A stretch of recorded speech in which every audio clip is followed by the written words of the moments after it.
আসসালামু আলাইকুম, welcome back to my channel. আশা করছি যে যেখান থেকে আজকের ভিডিওটা দেখছেন সবাই ভালো আছেন, সুস্থ আছেন।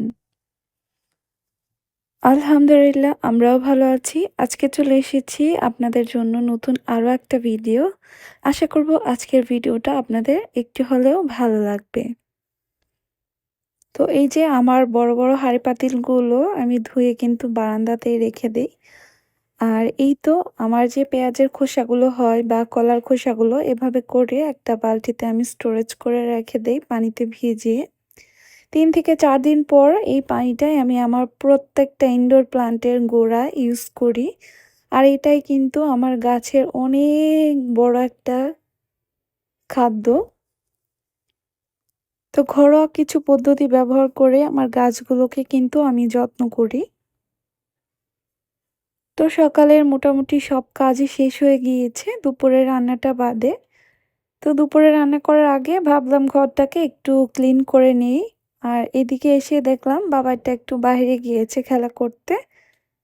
তো এই সুযোগটা পেয়ে আমি হচ্ছে যে সোফাগুলো একটু ঝেড়ে নিচ্ছিলাম। কারণ এখানে যেহেতু সে বসে খাবার-দাবার খায়, নোংরা করে ফেলে ছোট মানুষ। তো এর জন্য এই জায়গাটা একটু বেশি নোংরা হয়ে যায়। তো আমি একটু পরপরে চেষ্টা করি এই জায়গাটাকে ক্লিন রাখতে। নিচের কার্পেটটাতেও দেখলাম একটু ময়লা হয়ে গিয়েছে। তো ঘরটাকে ঝাড়ু দিব এর আগে ভাবলাম এগুলোকে ক্লিন করে নেই। কার্পেটটা মূলত আমি এইভাবে করেই প্রত্যেকদিন ৩ থেকে ৪ বারের মতো ক্লিন করি। বেশি ময়লা হলে দেখা যায় আরও মানে একাধিকবার হচ্ছে পরিষ্কার করতে হয়। এখন যেহেতু ওর বাবা আর ও বাহিরে গিয়েছে, এ কারণে ওদের জুতোগুলো আমি আসলে রেখে দিলাম। আর এই তো কি বলবো, আপনাদের ভাইয়ার হচ্ছে ১ সপ্তাহ যাবৎ ডেঙ্গু পজিটিভ। তো তারই জন্য আসলে একটু এক্সট্রা কাজ করতে হচ্ছে বাসার। আর এই তো দিনের বেলাতেও কিন্তু গুড নাইটের যে লিকুইড ইয়াটা আছে ওটাও কিন্তু আমি জ্বালিয়ে রাখি। সারাদিনই এটা আমাকে মানে অন করেই রাখা লাগে। কিছুক্ষণ পর, পর অবশ্য বন্ধ করে দেই। তবে নিয়ম করে একটু পরপরে জ্বালিয়ে রাখছি। তো আলহামদুলিল্লাহ এটা এই কয়েকদিন বলিনি। যেহেতু আমি ডেইলি ভ্লগ দিচ্ছি আপনাদের সাথে, ভাবলাম এই ব্যাপারটা শেয়ার করি। এখন যেহেতু আলহামদুলিল্লাহ একটু সুস্থর পথে আছে, তো এই কারণে আজকে আপনাদের কথাটা বললাম। আসলে অনেক সিরিয়াস অবস্থা হয়ে গিয়েছিল। ঢাকায় নিয়ে যাওয়ারও প্ল্যান চলছিল, তবে এখন একটু সুস্থই আছে। তো কথাটা আপনাদের সাথে শেয়ার করতে চাইনি। যেহেতু আমি এখন কয়েকদিন ধরে ডেইলি ভ্লগ দিচ্ছি। তো একদিন যদি আমি দেখা গিয়েছে ভিডিও না দিতে পারি, যাতে আমার আপুরা টেনশন না করে, যাতে একটা ধারণা থাকে যে আপু কী কারণে আজকে ব্লগটা দেয়নি। তো এরই কারণে কিন্তু আমি আসলে কথাটা বললাম। এই ভিডিওটা আমার কালকেরই শ্যুট করা ছিল। তো কালকে অবস্থাটা অনেক খারাপ গিয়েছে। যে কারণে আর ভিডিওটা কালকে শেয়ার করিনি। দেখা গিয়েছে অনেক টেনশনের মধ্যে ছিলাম। তো আজকেও সারাদিনই কোনো ভিডিও করিনি। ভাবলাম যে কালকের ভিডিওটাই আজকে পোস্ট করে দেই। আর কালকের থেকে আবারও ইনশাআল্লাহ রেগুলার প্রত্যেক দিনের ভিডিও দেওয়ার চেষ্টা করব। তো ১ম কয়েকদিনই কিন্তু আমি কন্টিনিউ করছি। বাসায় যত ঝামেলাই হচ্ছিল না কেন আমি কিন্তু কিছুই হচ্ছে তোয়াক্কা করিনি। তারপরেও দেখা গিয়েছে যে বাসার মধ্যে অসুস্থতা থাকলে একটু তো নিজেকেও ওরকমই মন মানসিকতা থাকে। তো সবসময় আসলে মন মানসিকতা একরকম থাকে না। এ কারণে কালকের ভিডিওটা আসলে আর পোস্ট করতে পারিনি।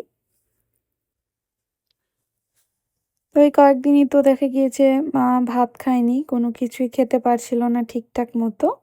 তো আমি হচ্ছে কালকে রাত্রে বলছিলাম যে একটু সবজি দিয়ে একটু মাংস দিয়ে খিচুড়ি রান্না করে দেই, তাহলে হয়তোবা একটু খেতে পারবে। তো এখানে ওই যে কয়েকদিন আগে যে শিমগুলো এনেছিলাম, আর ওগুলো ৩-৪ দিন হয়ে গিয়েছে আর হচ্ছে বেছে রাখা হয়নি।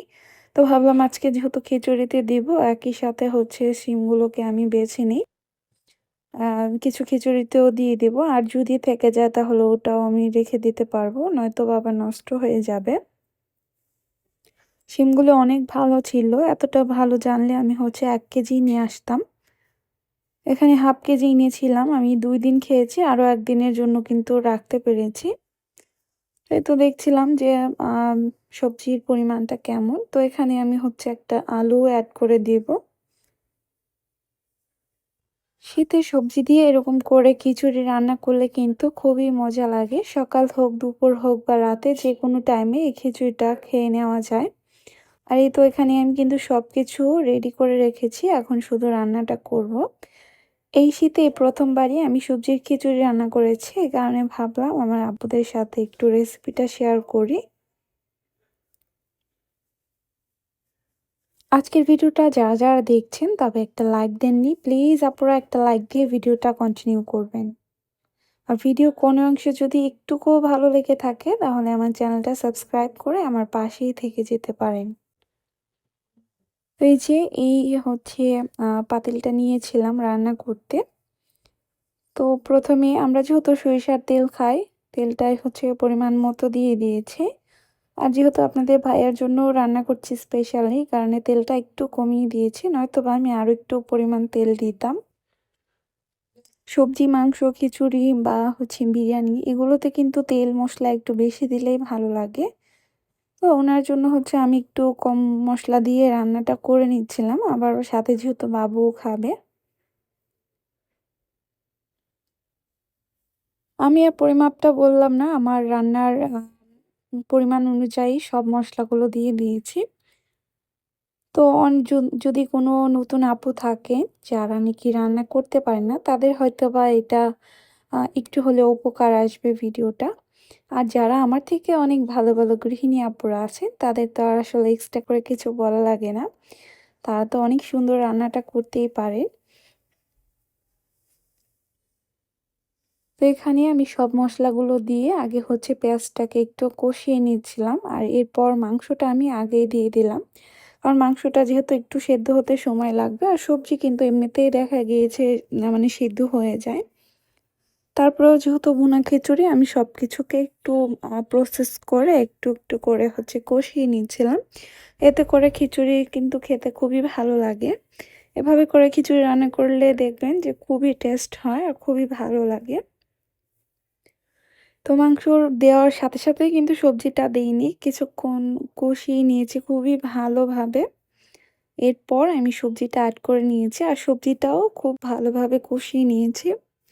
বেশ অনেকটা সময় ধরে কিন্তু আমি এই কাজগুলো করেছি। তো সবজি দেওয়ার পর কিন্তু খানিকটা পানি উঠেছে সবজির থেকে, তো এই পানিটা শুকিয়ে যাওয়ার আগ পর্যন্ত কিন্তু আমি খুব ভালো করে শুকিয়ে নিয়েছি।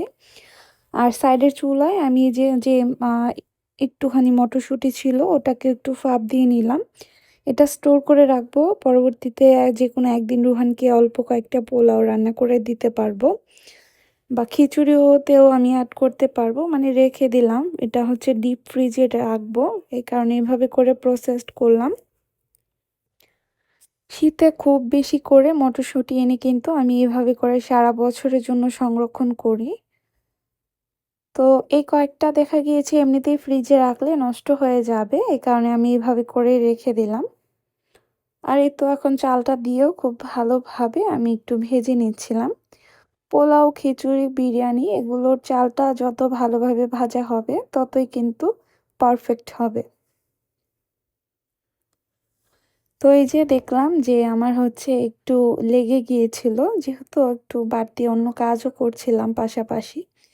এরপরে কিন্তু পেনটা আমি চেঞ্জ করে দিয়েছি। তো ভালোভাবে কষিয়ে নেওয়ার পর বা ভেজে নেওয়ার পর আমি এখন হচ্ছে কেটেলের গরম পানিটা ব্যবহার করলাম। পোলাও চাল কিন্তু সেদ্ধ হতে তেমন একটা সময় লাগে না, আর এই কারণে আমি সব সময় গরম পানিটা ইউজ করি। আর খুব কম পরিমাণ পানিটা দিই ঝরঝরে রাখার জন্য। তো এই যে আমার খিচুড়িটা কিন্তু হয়ে গেল। আর আজকের ভিডিওটা এই পর্যন্তই শেষ করছি। সবাই ভালো থাকবেন আর দোয়া করবেন সবাই আপনাদের ভাইয়ার জন্য। এখন সে সুস্থই আছে, তারপরেও হচ্ছে দোয়া করবেন। আর সবার জন্য মন থেকে অনেক অনেক ভালোবাসা। সবাই ভালো থাকবেন যার যার অবস্থান থেকে। শেষে খুবই কেয়ারফুল থাকবেন, এখন যেহেতু সিজন চলছে আসলে শীতের। তো বাচ্চা কাচ্চাদেরও একটু সাবধানে রাখবেন। আজকের ভিডিওটা এখানেই শেষ করছি। আল্লাহ হাফিজ।